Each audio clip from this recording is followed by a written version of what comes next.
लकड़बग्घे अफ्रीकी सवाना में बहुत प्रसिद्ध शिकारी हैं। उनकी अनोखी आवाज और विशेष रूप ने लोगों पर गहरी छाप छोड़ी है।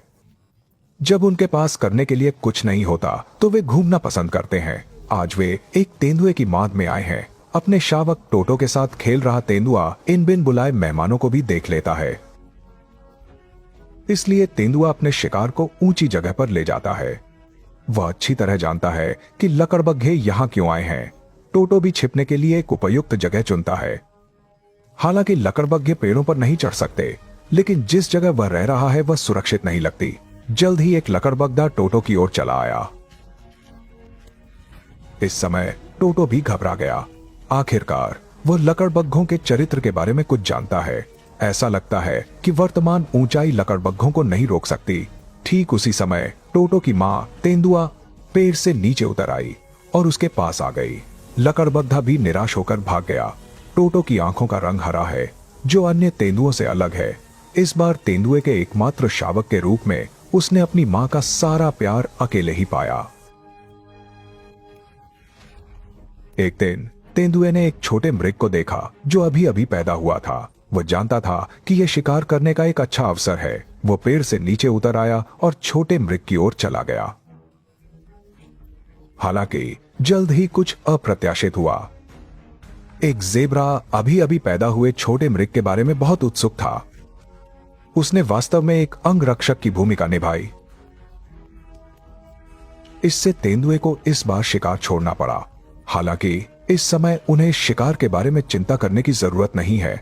वर्तमान में घास खाने वाले जानवरों के प्रवास का समय है और शिकार के अवसरों की कोई कमी नहीं है। जल्द ही तेंदुए को कुछ मिला। हर बार जब वह सफलतापूर्वक शिकार करता है तो तेंदुआ हमेशा अपने शिकार को पेड़ पर रखता है ताकि दूसरे शिकारियों से बच सके। शिकार को व्यवस्थित करने के बाद उन्होंने एक खुशहाल माता पिता बच्चे का समय बिताया। तेंदुए के लिए टोटो को पालना ही अब उसके संघर्ष का एकमात्र लक्ष्य है। जैसे जैसे टोटो बड़ा होता गया वह और अधिक साहसी होता गया और पेड़ पर चढ़ना उसकी सहज प्रवृत्ति थी। इसके बाद तेंदुआ उसे कुछ शिकार कौशल सिखाने की तैयारी कर रहा है। ये उसके भविष्य के अस्तित्व से संबंधित है। तेंदुए ने दूर नहीं एक जंगली सुअर को देखा और उसके मन में एक योजना आई। छोटा जंगली सुअर टोटो के लिए शिकार कौशल का अभ्यास करने का सबसे अच्छा लक्ष्य है। टोटो भी बहुत ध्यान से देख रहा है कि उसकी मां कैसे शिकार करती है। इस बार का शिकार बहुत सफल रहा। शिकार को सफल होते देख टोटो भी पेड़ से नीचे उतर आया। जल्द ही उसने अकेले ही अभ्यास करना शुरू कर दिया। उसे शिकार को पूरी तरह से समझने और जानने की जरूरत है ताकि वह अपनी मां को छोड़ने के बाद अच्छी तरह से जी सके। ठीक उसी समय टोटो ने एक बुनकर पक्षी को अपना घोंसला बनाते हुए देखा। उसके मन में एक विचार आया। बुनकर पक्षी के जाने के बाद उसने अपने शिकार को उठाया और उस पेड़ पर चढ़ गया। टोटो की राय में बुनकर पक्षी का घोंसला उसके शिकार को रखने के लिए एक उत्कृष्ट स्थान है। जब बुनकर पक्षी अपने घोंसले में वापस आया तो उसने अपने सामने का दृश्य देखा और महसूस किया कि कुछ गड़बड़ है। जब टोटो चढ़ने वाला था तो बुनकर पक्षी को अपना घोंसला छोड़ना पड़ा। टोटो के आने से बुनकर पक्षी का मेहनत से बनाया घोंसला भी नष्ट हो गया।